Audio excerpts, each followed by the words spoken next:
안녕하세요. 영준이 TV입니다. 자, 전번 시간 제2부에서는 우리 주택임대차계약서 작성 방법 중에서 이 부동산의 표시 부분을 어떻게 작성할 것인가를 살펴봤고요. 자, 이번 시간에는 계속해서 제3부 주택임대차계약서 작성 방법 중 기본적인 계약 내용 부분을 보도록 하겠습니다.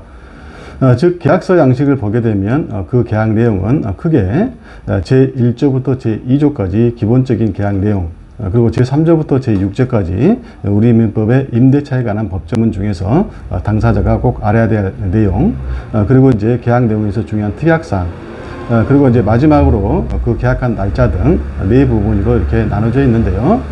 자, 이번 시간에는 그 제1조부터 제2조까지 기본적인 계약 내용을 어떻게 기재할 것인가를 살펴보도록 하겠습니다. 자, 이 주택임대차 계약은 그 세입자가 남의 집에 들어가서 사는 대가로 집주인에게 차임을 지급하는 일반 임대차 계약과 그리고 차임은 없고 보증금만 있는 우리 전통적으로 내려오는 전세 계약의 모습이 있습니다.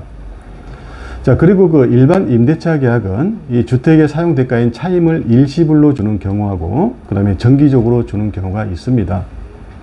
물론 이 차임을 정기적으로 주는 경우에도 매주마다 주는 경우도 있고 또는 매월마다 또는 매년마다 이렇게 정기적으로 주는 경우가 있는데, 물론 우리나라 같은 경우는 월 단위로 매월마다 이렇게 정기적으로 지급하는 월세가 일반적인 모습이죠. 그리고 그 임대차 계약을 월세 계약이라고 하는 것이죠. 자, 따라서 이 주택임대차 계약서 작성 방법도 이 전세 계약과 월세 계약 2주로 이렇게 둘로 나눠서 설명을 할 것인데요. 자, 당연히 계약서에 기재하는 계약 내용도 이 전세 계약인가 아니면 월세 계약인가에 따라서 차이가 있겠죠. 자, 첫 번째, 이 월세 계약이 아닌 전세 계약의 기본적인 계약 내용에 관한 것입니다. 자, 이 전세 계약의 경우에는 기본적인 계약 내용으로서 당연히 보증금이 들어가고 그 다음에 계약금 또는 이제 잔금 및 그 잔금 지급일, 그리고 계약 기간인 존속 기간을 기재합니다. 자, 물론 특별한 사정으로 중도금 약정을 한 경우에는 그 중도금과 그 중도금 지급기일을 기재하게 되는 것입니다. 자, 그리고 그 계약서에 이 보증금을 기재할 때는 한글로 기재하고 그 끝부분에 아라비아 숫자로 한 번 더 기재하면 되고요. 그리고 계약금이라든가 중도금이라든가 이 잔금은 한글로 이렇게 기재합니다. 자, 전세 보증금을 얼마로 할 것인가는 물론 당사자가 협의해서 정하겠지만요. 그 주택의 매매가 시세 대비 70% 이하가 적정선입니다. 자, 예컨대 그 아파트 매매가 시세가 10억 원이라면은 그 전세 보증금은 7억 원 이하가 적정 가격입니다. 자, 만약에 70%를 넘는 경우에는 그 집이 만약에 경매나 공매로 넘어갈 경우에 그 세입자가 선순위 권리자라 하더라도 이 전세 보증금을 전부 다 돌려받기는 어렵게 되는 것입니다. 자, 이른바 그 깡통 전세가 될 가능성이 많다는 것이죠. 자, 아무튼 이 계약서의 그 보증금을 기재할 때는 자, 예컨대 그 보증금이 7억 원이라면 한글로 7억을 기재하고 아라비아 숫자로 한 번 더 7억을 기재하면 되는 것입니다. 자, 다음으로 이제 계약금은 자, 이 보증금의 10% 정도로 정한 것이 일반적인 관례이죠. 물론 그 당사자가 협의해서 이 10%를 초과하거나 또는 10% 미만의 금액으로 정할 수도 있습니다. 자, 다만 그 세입자가 전세자금 대출을 받고자 하는 경우에는 이 대출을 해주는 은행에서는 그 5% 이상의 계약금을 지급할 것을 요구합니다. 자, 그리고 그 계약금 그 끝부분 있죠. 그 위에 영수자란이 있는데 그 영수자란에 그 계약금을 받은 임대인이 자필로 이름을 쓰고 그 도장이나 지장을 찍든가 또 사인을 하면 되는 것이고, 자, 그것이 이제 영수증 역할을 하기 때문에 그 따로 계약금 영수증을 발급할 필요는 없습니다.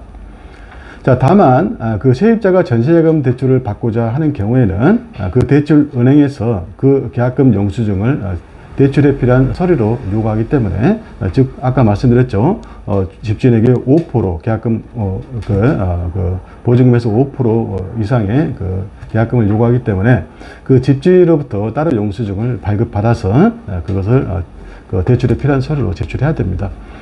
자, 주의할 것은 그 계약금을 지급하기로 하는 약정, 즉 계약금 계약은 이 주된 계약인 임대차 계약을 하면서 거기에 부수해서 하는 종된 계약이지만요. 자, 임대차 계약과는 전혀 별개 독립된 계약이라는 것입니다. 자, 따라서 그 주택 임대차 계약을 하면서 일반적으로 계약금을 정하기도 하지만요. 자, 반드시 그 계약금을 정해야 되는 것은 아니라는 것입니다. 자, 계약금 약정이 없다고 해서 그 주택임대차 계약이 무효로 되는 것도 아니고, 자, 계약금 약정을 했는데, 자, 계약금을 지급하지 않았다고 해서 그 주택임대차 계약이 성립하지 않는다든가 또는 무효로 되는 것은 절대 아니라는 것입니다. 자, 계약금 다음에는 이제 중도금을 기재하는 부분이 나오는데요. 자, 매매 계약에서는 통상적으로 이제 중도금 약정을 하게 되는 것이죠. 그렇지만 이제 주택 임대차 계약인 전세 계약에서는 일반적으로 중도금 약정을 하지 않는 것이 관례적입니다. 자, 다만 이제 특별한 사정이 있어서 그 임대인이 중도금을 요구하는 경우가 있습니다. 자, 따라서 그 중도금 약정이 있는 경우에는 계약서에 그 금액과 지급 연월일을 기재하면 되는 것이죠. 자, 그런데 여기서 주의할 것은 이 중도금을 지급한 경우에 그 당시에는 세입자가 아직 입주하기 전이죠. 즉 이사하기 전이잖아요. 그래서 이 전입신고와 확정일자를 부여받기 전이기 때문에 자, 그 세입자 내지 임차인은 그 임차권에 대한 대항력도 없고 또 그 중도금 반환 채권에 대한 우선 변제권도 없습니다. 즉 중도금도 보증금의 일부이죠. 그래서 그 보증금에 대한 우선 변제권도 없다는 얘기예요. 자, 따라서 이 중도금 약정은 그 신중을 기해야 되고요. 그 금액도 되도록 최소한 적게 정하는 것이 좋습니다. 자, 그리고 이제 그 다음에 잔금 부분이 나오죠. 이 잔금은 그 보증금에서 계약금을 뺀 금액을 기재해야 되겠죠. 자, 물론 그 중도금이 있는 경우에는 그 중도금까지 뺀 금액을 기재하면 되는 것입니다. 자, 그리고 이제 잔금을 이제 지급하기로 한 날짜 있죠. 즉, 그 연월일도 기재해야 되는데요. 자, 이 잔금 날짜에 잔금을 지급하지 못하게 되면은 그 세입자는 채무 불이행이 될 수 있기 때문에 그 세입자가 법적으로 여러 가지 어려운 문제가 발생할 수 있습니다. 자, 따라서 이 잔금 지급일은 여러 상황을 고려해서 심사숙고해서 정해야 됩니다. 자, 특히 그 전세자금 대출을 받는 경우에는 그 대출 심사와 대출이 실행되는 날이 상당 기간 소요되기 때문에 자, 그 기간을 감안해서 잔금 날짜를 충분히 시일을 두고 정해야 됩니다. 자, 마지막으로 그 임대차 계약 기간, 즉 존속 기간을 기재해야 되는데, 자, 이 존속 기간을 정하기 위해서는 그 먼저 입주하는 날, 즉 이사하는 날을 정해야 되겠죠. 자, 입주를 한다는 것은 그 집주인으로부터 그 집을 인도받는다는 뜻이고요. 자, 일반적으로는 그 잔금 지급 기일에 입주를 하게 되는데, 즉 잔금 지급 기일과 입주 날짜가 일반적으로 동일한데요. 자, 특별한 경우에는 그 잔금 지급일 이후나 그 이전으로 입주 날짜를 정하는 경우도 있습니다. 자, 화면에 나온 계약서에는 그 잔금 지급일이 2021년 10월 8일이고 그 잔금 지급일에 그 입주하는 것으로 되어 있고요. 그리고 계약 기간은 2년으로 이렇게 되어 있습니다. 즉 임대인은 위 부동산을 임대차 목적대로 사용 수익할 수 있는 상태로 2021년 10월 8일까지 임차인에게 인도하며, 자, 임대차 기간은 그 인도일로부터 2023년 10월 8일까지로 한다. 이렇게 기재하고, 자, 2년은 또 24개월이기 때문에 가로 안에 24개월을 기재합니다. 자, 여기서 이 계약 기간이 2년인데 자, 만기가 2023년 10월 7일이 아니냐고, 즉 10월 8일로 적는 것은 잘못된 것이 아니냐고 생각하시는 분들도 계실 것입니다.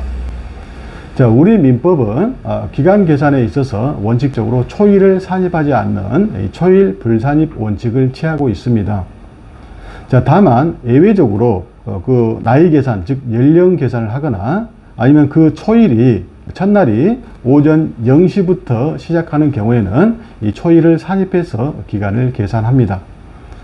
자, 그런데 이 주택임대차 계약에 있어서 그 이사는 일반적으로 밤 0시 정도에 하는 것이 아니고 보통 낮에 하는 것이죠. 자, 그렇기 때문에 그 24시간이 꽉 차서 하루가 꽉 차는 것이 아니에요. 그렇기 때문에 이 기간 계산을 할 때 그 이삿날 초일인 즉 21년 10월 8일은 산입하지 않는 것입니다. 자, 따라서 임대차 기간은 2021년 12월 8일부터 23년 10월 8일까지이고, 자, 따라서 그 만기가 23년 10월 8일로 되는 것입니다. 10월 7일 아니에요. 자, 물론 그 우리 민법상의 기간 계산에 관한 규정은 반드시 지켜야 되는 강행 규정이 아닙니다. 즉 임의 규정이기 때문에 당사자가 그 규정을 위반해서, 즉 입주하는 날인 초일을 산입해서 그 만기를 23년 10월 7일로 정해도 무방합니다. 자, 한편 그 주택임대차보호법은 주택임대차의 최단기 존속기간을 2년으로 규정하고 있습니다. 즉, 그 세입자를 보호하기 위해서 우리 주택임대차보호법은 임대차의 존속기간을 2년 미만으로 정한 경우에는 그 임대차 기간을 2년으로 보는 것입니다. 자, 다만 그 세입자는 2년 미만으로 정한 기간의 유효함을 주장할 수도 있습니다.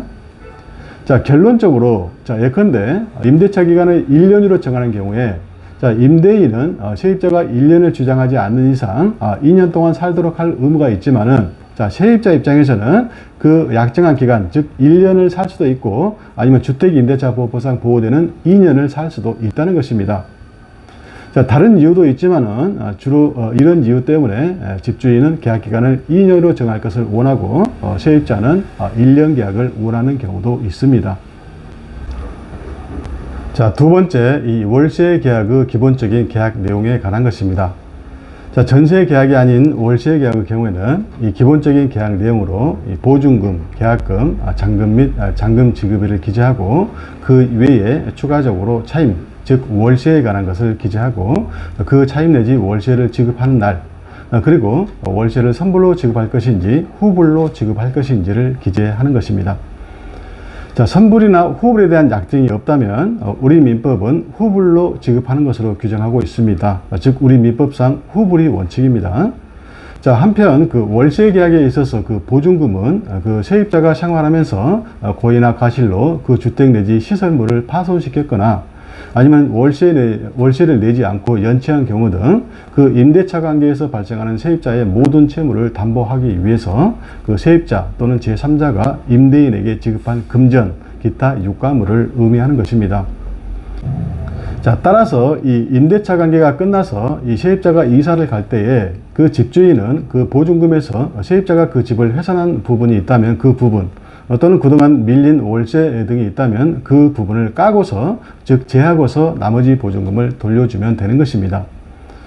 자, 이런 이유로 그 월세 계약에 있어서 그 보증금은 그 월세의 10배에서 20배 정도의 금액으로 정하는 것이 일반적인 모습입니다. 자, 예컨대 그 월세가 한 달에 50만 원이라고 하면은 그 보증금을 최소한 500만 원에서 1000만 원 정도로 정하는 것이 일반적인 모습입니다. 자, 그런데 그 임대차 기간이 끝나지 않고 계속되는 중에 그 세입자가 월세를 내지 않고 연체를 하게 되면은 자, 임대차 존속기간 중이라도 그 임대인은 그 보증금으로 연체 차임에 충당할 수는 있지만은 즉 보증금에서 깔 수 있지만은 자, 세입자는 그 보증금이 있다는 이유로 그 월세를 보증금에서 까라고 하면서 월세의 지급을 거절할 수가 없는 것입니다. 즉 보증금을 지급했다 하더라도 월세를 계속 지급할 의무가 있는 것이에요. 자, 보증금으로 연체된 월세에 충당할 것인가 말 것인가 여부는 그 집주인의 자유이고 세입자의 권리는 아니기 때문입니다. 자, 따라서 그 보증금이 있다 하더라도 자, 세입자가 월세를 내지 않고 그 연체액이 2개월분 이상에 해당하게 되면은 그 집주인은 임대차 계약을 해지할 수 있고 자, 따라서 방을 빼라고 할 수 있는 것입니다. 자, 한편 그 월세 계약에 있어서 보증금이 없는 경우도 있습니다. 자, 이 보증금은 임대차 계약의 필수 요건은 아니기 때문에 그 보증금이 없는 임대차 계약도 얼마든지 유효하게 할 수 있습니다. 자, 저금리 기저와 임대차 3법 시행 등으로 불붙은 전세난이 자, 월세 시대를 더욱 앞당길 것으로 예고된 가운데 자, 최근에는 이 보증금이 없는 깔세, 연세 같은 변종 주택 임대차 계약 사례도 나오고 있습니다. 자, 깔세는 임대차 계약 기간에 대한 월세를 한꺼번에 미리 지급하는 계약 형태이고 자, 연세는 1년치 차임을 미리 지급하는 방식입니다. 자, 주로 상가나 오피스텔에서 이 보증금이 없이 단기 임대차 계약을 할 때 그 깔세나 연세 형태로 계약을 했지만은 자, 최근에는 그 일반 주택, 특히 아파트에서도 그 깔세나 연세가 나오고 있는 것입니다. 자, 이상으로 설명을 마치고요. 다음 시간에도 이 주택 임대차 계약서 작성 방법 계속해서 제4부가 계속됩니다. 자, 지금까지 시청해 주셔서 감사합니다. 다음 시간에 또 뵙도록 하겠습니다.